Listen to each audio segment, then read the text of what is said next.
Amis gameuses et gamers, 2 semaines se sont écoulées, il est à nouveau temps de causer VR. C'est le PSVR qui est en bonne forme avec pas mal d'annonces sympas. Ah oui, mais il y a quand même pas mal de portages de jeux PC dans l'histoire. Le récapitulatif de l'actualité importante des dernières semaines, c'est votre Virtual Mag.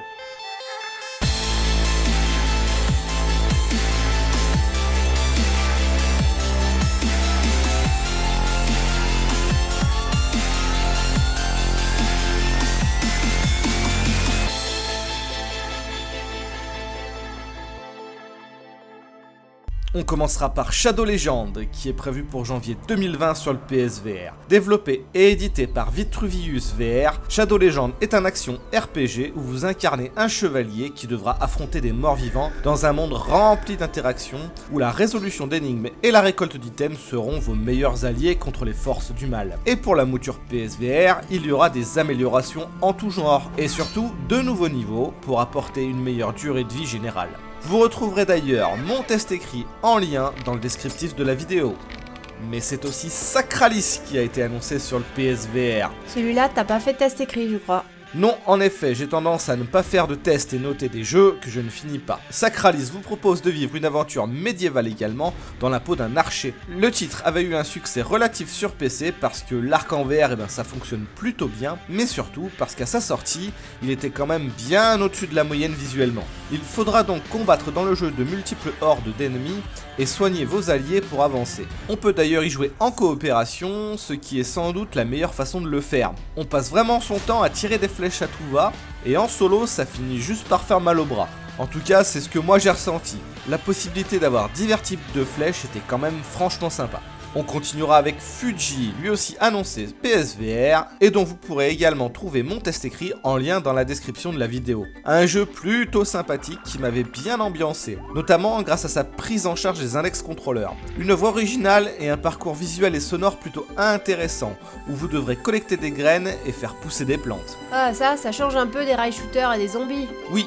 D'ailleurs, pour changer un peu des classiques, il y a aussi Down the Rabbit Hole qui sera prochainement compatible PSVR. L'histoire du jeu se passe avant qu'Alice, celle du Pays des Merveilles, ne tombe dans le trou.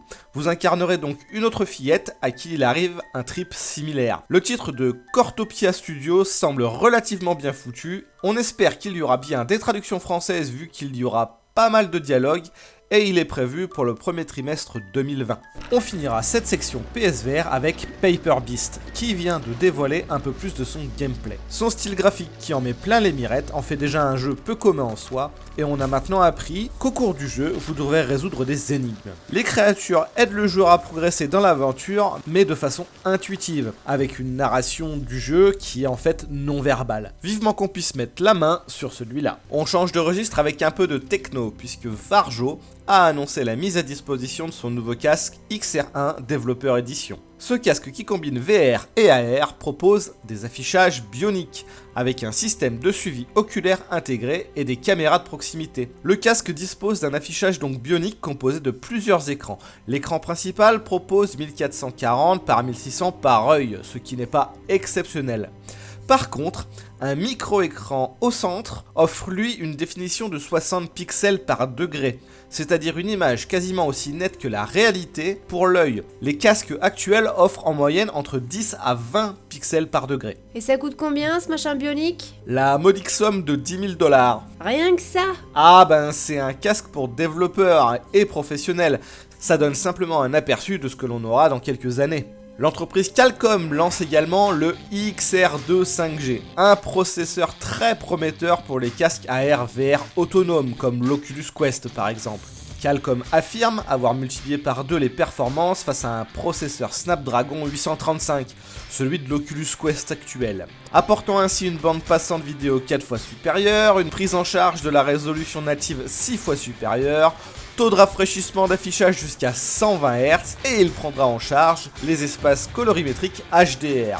Du très bon donc pour un futur Oculus Quest 2. Et pendant qu'on parle du Quest, sachez que le hand tracking a enfin été lancé dessus. Avec cette nouvelle fonctionnalité, il est possible de naviguer dans l'interface Quest Home, la librairie, la boutique ou encore l'Oculus TV, et du coup sans les manettes. Pour activer le hand tracking, les utilisateurs du casque devront se rendre dans le menu dédié aux fonctions expérimentales et sélectionner l'option en question. Il faudra patienter un peu pour qu'Oculus Avatar prenne en charge le suivi des doigts en 2020, ce qui permettra aux développeurs d'ajouter les mains. Facebook s'attend à ce que les premières applications avec la prise en charge de la fonctionnalité déboulent également en 2020. Mais n'espérez quand même pas trop de jeux puisque ça reste assez limité au niveau des possibilités de gameplay. En parlant des jeux sur le Quest, sachez également qu'Arizona Sunshine a débarqué dessus ce 5 décembre. Vous pourrez donc profiter de l'occasion pour dégommer du zombie sans être embêté par les câbles, notamment pour le mode Horde. Et ça change tout, même si les graphismes sont moins poussés que sur la version PC, forcément. On continuera sur les jeux avec Lo-Fi, qui s'est dévoilé un peu plus à travers une nouvelle vidéo de gameplay. Dans un univers qui n'est pas sans rappeler Blade Runner, ou le très bon Altered Carbon. Ce jeu en monde ouvert vous mettra aux commandes d'un officier de police qui devra tracer son chemin dans un univers urbain futuriste. La sortie est prévue en 2020 sur PC et on a vraiment hâte de mettre la main dessus. Vous trouverez en tout cas dans la description un lien vers la vidéo traduite en français pour ceux souhaitant en savoir davantage. Les fans de skateboard risquent d'être un poil amusés par le trailer qui suit. VR Skater vous propose donc de vous prendre pour Tony Hawk en VR.